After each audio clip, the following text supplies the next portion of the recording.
షాద్ నగర్ వైపు ఉన్న మన స్వర్గసీమ వెంచర్లో ప్లాట్లు కొన్న వాళ్ళంతా సంతోషంగా ఉన్నారు. ఒక్కసారి విజిట్ చేయండి.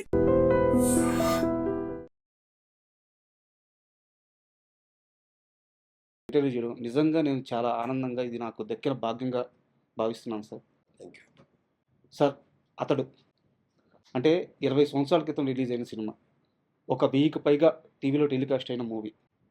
ఇన్ని సంవత్సరాల తర్వాత కూడా ఇంతమంది, ఇది అంటే ఒక రామాయణం, ఒక మహాభారతం మనం చూస్తూనే ఉంటాం. ఎన్నిసార్లు చూసినా ఒక తన్మయత్వం, ఒక అనుభూతి వస్తూ ఉంటుంది. నేను మరీ అలాంటి ఒక దేవుడితో సమానమైన వాటి గురించి పోల్చట్లేదు కానీ, సినిమా పరంగా వచ్చేలేకే అతడు సినిమా కూడా అలాంటి ఇంపాక్ట్ క్రియేట్ చేసింది సార్. ఆ సినిమాకి మీరు నిర్మాత. సో ఈరోజు ఆ మూవీ రిలీజ్ అవబోతుంది. ఎలా అనిపిస్తుంది సార్?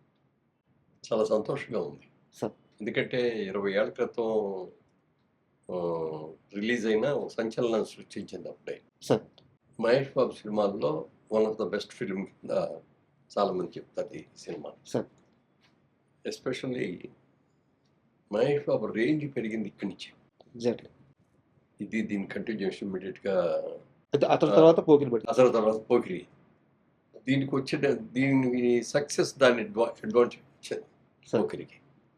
అక్కడి నుంచి అలా ఇక నెంబర్ 1లోకి వెళ్ళిపోయాడు అనుకోండి. సార్, సినిమా అప్పుడు రిలీజ్ అప్పుడు పెద్ద ఇంత ఎక్స్పెక్టేషన్స్ లేవు. సినిమా రిలీజ్ అయిన తర్వాత ఎక్స్పెక్టేషన్ ముందు లేదు. సార్, దాని మూలంగా కానీ ఇంకా ఏదైనా మూలంగా కానీ అనుకున్నంత పెద్ద హిట్ కాల. కానీ లేట్గా గుర్తించారు. సార్, టీవీస్లో రావడం మొదలుపెట్టిన తర్వాత అందరూ టీవీలో చూసి ఇంత మంచి సినిమా, కామెడీ ప్రమాణంగా ఉంది, డైలాగ్ అస్ఫుద్ధంగా ఉంది, డైరెక్షన్ బాగుంది, మహేష్ బాబు కొత్త రకంగా చేశాడు, సార్. అట్లా అన్ని పేర్లు వచ్చేసి వచ్చిన తర్వాత అసలు కంటిన్యూస్గా ప్రతి కొన్ని వారాలు అయితే శనివారాల్లో కంపల్సరిగా ఈ మూవీ పడని వారం అంటూ ఉండేది కాదు. ఉండేది కాదు. ఏదో ఒక ఛానల్లో కొడుతూ ఉండేది. చూసిన వాళ్ళు కూడా ఇదిగో ఈ బిట్టు చూడాలి, ఇదిగో ఈ కామెడీ సీన్ చూడాలి, లేకపోతే ఈ యాక్షన్ సీన్ చూడాలి. యాక్షన్ కూడా మేము చాలా ఎక్కువ ఖర్చు పెట్టాము సినిమా. క్లైమాక్స్ ఫైట్కి అయితే ఆ రోజుల్లో 28 రోజులు తీశాం సార్. ఒక్క ఫైట్. దానికోసం సెట్ వేసాం. అంటే ఒక పాడుపడిపోయిన ఒక చర్చి లాంటిది. అప్పటికి 3D టెక్నాలజీతో ఆ ఫైట్ షూట్ చేయడం నాకు తెలిసి అదే ఫస్ట్ టైం సార్. అది ఫస్ట్ మాస్టర్ ఉండి డైరెక్టర్ గారు అడగనే కానీ, కెమెరా పెన్ అడిగింది కానీ, ఎవరైనా సరే అందరు కలిసి అడిగిన దాని మీద దేనికైనా సరే బ్రహ్మాండంగా చేయండి సార్ అని చెప్పి మేము కూడా ఖర్చు గురించి ఆలోచించాం సార్. దాని మూలంగా యూకే నుంచి బ్రహ్మాండమైన కెమెరాస్ తెప్పించారు, దానికి సెట్ వేసాము.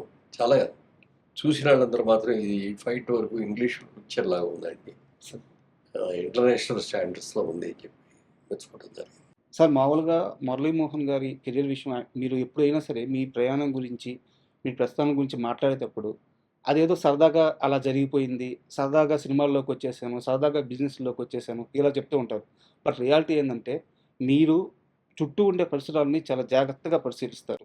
నాకు అతడు సినిమా ఎలా ఆన్బోర్డ్ అయిందని ఒక ఐడియా నేను అనుకుంటున్నప్పుడు నాకు ఒక ఆలోచన వచ్చింది సార్. త్రివిక్రమ్ అనే వ్యక్తి శ్రవంతి రవికిషోర్ వాళ్ళ బ్యానర్లో సినిమాలు చేస్తూ వాళ్ళ అసోసియేషన్ కూడా చాలా పెద్దది. వాళ్ళు అంత బాగా ఉన్నప్పుడు ఎక్కడో ఉన్న త్రివిక్రమ్ తీసుకొచ్చి మొదటి సినిమా ఇద్దామని ఆలోచన చేశారంటే మీరు ఎంత అబ్జర్వ్ చేశారు త్రివిక్రమ్ గారిని అప్పుడు? అంటే అప్పుడు చాలా సినిమాలకి బ్యాక్గ్రౌండ్లో ఉండి వర్క్ చేసేవాడు ఆయన. సార్. సబ్జెక్ట్ సెలక్షన్ కానీ, సబ్జెక్ట్ వర్క్ చేయటం కానీ, లేకపోతే అతని సొంత సబ్జెక్ట్ అవ్వటం కానీ, ముఖ్యంగా స్క్రీన్ ప్లే, డైలాగ్స్ కంప్లీట్గా అతనే చేశాడు. ఆ సినిమాలన్నీ సక్సెస్ అని చూసిన తర్వాత రోజు నేను ఆ బ్రదర్ కిషోర్ గారు ఇద్దరం కలిసి కూర్చొని మనం నెక్స్ట్ పిక్చర్ త్రివిక్రమ్కి ఇస్తే ఎట్లా బాగుంటుంది, అతన్ని మనం డైరెక్ట్ కూడా చేయొచ్చు కదా, స్క్రీన్ ప్లే బాగుంటుంది, మాటలు బాగుంటున్నాయి, అన్ని రకాలుగా బాగుంది, మనం ఫస్ట్ టైం ఛాన్స్ మనం ఇద్దాము. అప్పటిదాకా అసోసియేషన్ అయితే లేదు మీకు త్రివిక్రమ్తో? ఎక్కడా కలవలేదు? ఎక్కడ కలవలేదు. కాబట్టి ఆ సినిమా రిలీజ్ అయినప్పుడు అక్కడ పరిచయం చేసిన తెలుసు తప్ప అంతకంటే పెద్ద క్లోజ్ పరిచయాలు లేవు. అనుకున్న తర్వాత ఒక రోజు పిలిచాం, మంచి సబ్జెక్ట్ ఉంటే చెప్పండి సార్, మీకు డైరెక్షన్ ఇస్తాం, ఫస్ట్ టైం డైరెక్షన్ మన దాంట్లో పెద్ద సినిమా తీస్తున్నాం అని చెప్పి. అంటే సార్ మీరు ఇచ్చినందుకు చాలాసార్లు సంతోషం అండి, కానీ మన రవికిషోర్ గారికి మాట ఇచ్చాము, దానికి మీరు ఒప్పుకునేటట్టే చేస్తాను, సెకండ్ పిక్చర్గా చేస్తానండి. అది ఎవరు హీరో అంటే పలానా హీరో అని. సరే అయితే ఎన్ని రోజుల్లో అయిపోతుంది అంటే నెలలో అయిపోతుందండి, నెల 15 రోజుల్లో షూటింగ్ కూడా అయిపోతుంది ఓకే. అని అన్నారు. అయితే మేము ఈ లోపల సబ్జెక్ట్ అది మీరు తెలిస్తే సబ్జెక్ట్ ఓకే చేసుకొని మిగిలిన క్యాస్టింగ్ అంతా సెలెక్ట్ చేసుకుందాం అని చెప్పి అంటే వెంటనే చెప్పారు. ఇక్కడే కూర్చొని ఎదురుకుంటే ఇలాగే కూర్చొని సార్ చెప్తే నెంబరు 3 hours చెప్పారండి ఆ కథ. సార్ నేను మా బ్రదరు ముగ్గురే, ఎవరికి చెప్పేసి లోపలికి ఎవరు రావద్దు, డిస్టర్బ్ చేయొద్దని ఫోన్లు కూడా స్విచ్ ఆఫ్ చేసుకొని కూర్చొని సినిమా మా కళ్ళ కట్టినట్టు చూపించారు సినిమా. ప్రతి షార్ట్ ఎలా ఉన్నది అనేది చూసిన తర్వాత అప్పుడు అనిపించింది డెఫినెట్గా డైరెక్టర్గా కూడా చాలా మంచి పేరు తీసుకుంటాడు. సార్ స్క్రీన్ ప్లే బ్రహ్మాండంగా ఉంది, డైలాగ్స్ చాలా బాగున్నాయి అని అనుకున్నాం. బాగుందండి సినిమా, సబ్జెక్ట్ చాలా బాగుంది. హీరో గారికి కూడా ఒకసారి చెప్పాను, హీరో గారు చెప్పగానే ఆయన వెంటనే ఓకే చేశారు. ఆయన చేసిన తర్వాత నేనే అంతా అయిన తర్వాత సినిమా అయితే అద్భుతంగా ఉందండి. కానీ కొంచెం hero character beginning negative character లాగా ఉంది. నాకు ఒక్కటే ఒక ఫస్ట్ చేయడానికి వీలవుతాను అంటే అయినా అన్నాడు. మా బ్రదర్ కిషోర్ కూడా వాళ్ళ ఇంటర్నేషనల్ సినిమాల్లో కూడా హీరో క్యారెక్టర్ నెగిటివ్ నుంచి స్టార్ట్ చేసి పాజిటివ్కి తీసుకెళ్ళటం అప్పుడు అది ట్రెండ్ స్టార్ట్ అవుతుంది అని చెప్పేటప్పటికి నేను కూడా కన్విన్స్ అయ్యాను. సరేనండి, నెగిటివ్ అంటే మరీ నెగిటివ్గా ఏం లేదు, క్యారెక్టర్ అలా ఉంది కదా అని చెప్పిన దాని మీద చేశారు. పర్ఫెక్ట్గా స్క్రిప్ట్ కూడా రాశారు. రాసిన తర్వాత మేము ఒకటే చెప్పాం, మేము తీసి నేను ఇప్పుడు 24 సినిమాలు తీసామండి. 24 ఒక సినిమాలో ఒక ఎత్తు, ఇది ఒక కొత్త తరహాగా మంచి డైలాగ్స్ తోటి మంచి స్క్రీన్ ప్లే తోటి మీరు ఫస్ట్ పిక్చర్ కాకపోయినా సెకండ్ పిక్చర్ అయినా మాదే కాబట్టి ఈ పిక్చర్ చేస్తారు, పెద్ద సినిమా చేస్తారు కాబట్టి ఇది మీరు ఎలా అనుకుంటున్నారో అలా తీసి దీంట్లో మేము ఎక్కడ ఇంటర్ఫీర్ కావు. బడ్జెట్ విషయంలో కానీ టేకింగ్ విషయంలో కానీ మీకు ఏం కావాలంటే తీసుకునేది ఓపెన్గా ఆఫర్ ఇచ్చాం. దాన్ని ఆయన సద్వినియోగం చేసుకొని చాలా బాగా చేశాం సార్. అంటే కథ విషయం మీరు ప్రస్తావించారు కాబట్టి నాకు డౌట్ సార్. మీరు కృష్ణ గారితో చాలా క్లోజ్ అసోసియేషన్ ఉంది మీకు, క్లాస్మేట్స్ కూడా మీరు. అంటే కృష్ణ గారి అన్ని సినిమాలు చూసుంటారు మీరు, లేదా తెలిసి ఉంటుంది కూడా మీకు. రౌడీ అన్నయ్య అని చెప్పి కృష్ణ గారితో ఒక సినిమా ఉంది సార్, తమ్మారెడ్డి భరద్వాజ్ గారు డైరెక్టర్. ఆ సినిమా కథ మన అతడు సినిమా కథకి చాలా దగ్గరగా ఉంటుంది అనిపిస్తుంది. మీరు ఆ రౌడీ అన్నయ్య సినిమా చూశారు సార్? దాంట్లో రౌడీ అన్నయ్యలో కృష్ణ గారు లాయర్. తను హ్యాండిల్ చేసిన ఒక కేసు వల్ల ఒక కుటుంబానికి అన్యాయం జరగద్ది. అది తెలుసుకొని నిర్మలమ్మ ఇక్కడ ఉంటారనమాట. నిర్మలమ్మ ఇంటికి వచ్చి ఆ కుటుంబం మొత్తానికి న్యాయం చేస్తారనమాట. ఆ ఊర్లో ఆ కుటుంబానికి ఏం సమస్యలు ఉన్నాయో అవన్నీ సాల్వ్ చేసి, నిర్మలమ్మ గారి మనవడు కాకపోయినా సరే, నువ్వు మనవడు కాకపోతే ఏమి నాకు అంత మంచి చేసావు అని చెప్పేసి క్లైమాక్స్ సీన్స్.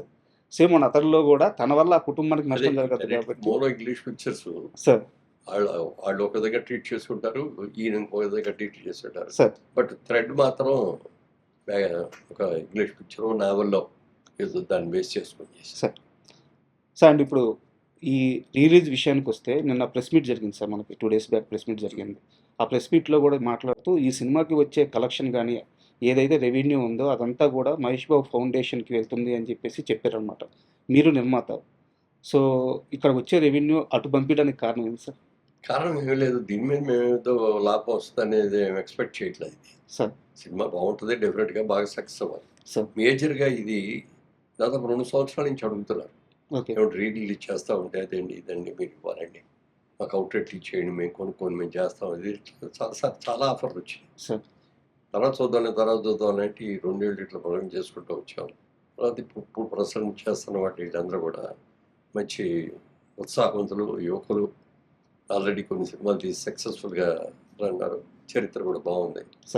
ఇవన్నీ కూడా చూసిన తర్వాత సరే ఇద్దాం లేదనుకొని అప్పుడు వాళ్ళతో డిస్కషన్లోనే చెప్పాం, 20 ఏళ్ల క్రితం తీసిన సినిమా ఇది, అప్పటికిప్పటికే టెక్నాలజీ చాలా మారిపోయింది. మరి అప్పటికి ఆ నెగిటివ్లు ఎలా ఉన్నాయో కూడా తెలియదు. మరి దీన్ని అప్గ్రేడ్ చేయాలి, ఇప్పుడున్న sound system Dolby system upgrade చేయాలి, ఇవన్నీ చేయాలి కదా, చేస్తాము అంటే టెక్నికల్గా అంటే ఓకే అన్నారు. ప్రసాద్ లాబ్ దగ్గరికి వెళ్ళి ఇప్పుడు ఇందాక వచ్చింది అమ్మాయి, మా తమ్ముడు గారు అమ్మాయి ప్రియాంక బాధ్యత తీసుకుంది. ప్రియాంకకి బాగా నాలెడ్జ్ చాలా ఉంది, అమెరికాలో సినిమా ఇండస్ట్రీ గురించి చాలా, అంటే అక్కడ తను మాస్టర్స్ చేయడానికి వెళ్ళి ఒక 4 years అక్కడ సినిమాస్లో వర్క్ చేశాను. కాబట్టి దానికి టెక్నాలజీ గురించి బాగా తెలుసు, బిజినెస్ గురించి బాగా తెలుసు, అన్నీ కూడా తెలుసు. దీన్ని మనం ఒక లాభం అనేది ఏంటి అనేది మనం చూడొద్దు. ఇందులో మనకు అక్కర్లేదు, అసలు లాభం కూడా ఏం అక్కర్లేదు. దీన్ని అద్భుతంగా చేయాలి అని అనుకున్న తర్వాత ఈ సూపర్ 4Kకి ఓకే. చేయించాను. దానికి సౌండ్ కూడా డాల్బీకి చేంజ్ చేస్తాం. డాల్బీకి చేయించాం. దాని మూలంగా ఏమైపోయిందంటే ఇవాళ కొత్తగా ఇప్పుడు తీసిన సినిమాలాగానే ఉంటుంది మీకు. కలర్స్ కానీ ఇది కానీ ఎవ్రీథింగ్. సార్ మీరు అతడు సినిమాకి టెక్నికల్గా ఎన్ని హంగులు అద్దినా అసలు బేసిక్గా దాని సోలే ఈ తరానికి సరిపోయేది. అంటే మీరు కూడా అన్నా నేను ఏమంటే ఇంకో 10 ఏళ్ళ తర్వాత తీయాల్సిన సినిమా ఇవాళ తీస్తారు మీరు. ట్రెండ్ మార్చాలి కదండి మనం అన్నారు ఆయన. అందుకే చెప్పింది మళ్ళీ మేము ఇంటర్ఫీర్ అయితే మళ్ళీ మాది ఓల్డ్ స్కూలు, ఫ్యామిలీ ఓరియంటెడ్ ఇట్లాగా ఉంటుంది. ఇది మీరు న్యూ ఇదిగా తీసుకున్నారు కాబట్టి మీరు ఎలా అనుకుంటున్నారో అలా చేయండి, మేము ఎవరో ఇన్వాల్వ్ కావు అని చెప్పుకోవాలి. సార్ ఈ సినిమాని ఇప్పుడు రిలీజ్ చేస్తున్నామని చెప్పి మహేష్ బాబు గారికి చెప్పినప్పుడు ఆయన రియాక్షన్ ఏంటి? ఆయన చాలా హ్యాపీగా ఫీల్ అయ్యారు. ఓకే. డెఫినెట్గా చాలా బాగుంటుంది అనేది. అంటే ఇందులో ముఖ్యంగా ఏంటంటే ఇప్పుడున్న జనరేషన్, యంగర్ జనరేషను సినిమాను టీవీలో చూశారు, ఈ సినిమా చాలాసార్లు చూశారు, కానీ ఆ బిగ్ స్క్రీన్లో చూడలేదు. అందుకని దీన్ని ఒకసారి బిగ్ స్క్రీన్లో చూపించే అవకాశం ఇవ్వాలి, టెక్నికల్గా కూడా దీన్ని అప్గ్రేడ్ చేసి ఇవ్వాలి, ఇవాళ తీసిన సినిమా లాగా అనిపించాలి అనే ఆలోచనతో వచ్చి ఇవన్నీ కూడా చేస్తాం. ఇందులో డబ్బుల గురించి కూడా మేము ఆలోచించట్లేదు, దాని గురించి కూడా ఆశించట్లేదు అంటే. తర్వాత వాళ్ళు ఇచ్చిన ప్రపోజల్ కూడా ట్రస్ట్కి జరిగితే ఓకే అండి అని చెప్పి నాకు కూడా ఏం అభ్యంతరం లేదు అని చెప్పడం జరిగింది. అలాగే వచ్చేదానికి సద్వినియోగం కోసం మనం దీన్ని ఒక మంచి పని చేయాలనే ఆలోచన మహేష్ బాబు వాళ్ళు అనుకున్నందుకు డెఫినెట్గా మా సైడ్ నుంచి ఏం కావాలో మేము రెడీ చేయండి అని చెప్పి. నిజంగా ప్రస్తుతం ఉన్నటువంటి సమాజం దేనికి ప్రయారిటీ ఇస్తుంది? ఆర్థిక సంబంధాల చుట్టూ మాత్రమే తిరుగుతోంది. మళ్ళీ ఎన్నికలంగానే చాలా విరక్తి కలుగుతున్నాం. మంచి అనిపిస్తుంది కదా, లేడీస్ కూడా ఛాలెంజింగ్ జాబ్స్ చేసినప్పుడు చాలా బాగుంటది. ఫుడ్ డెలివరీ ఇవ్వటానికి వెళ్ళినటువంటి డెలివరీ బాయ్ అనిల్ పై కళ్ళ ముందు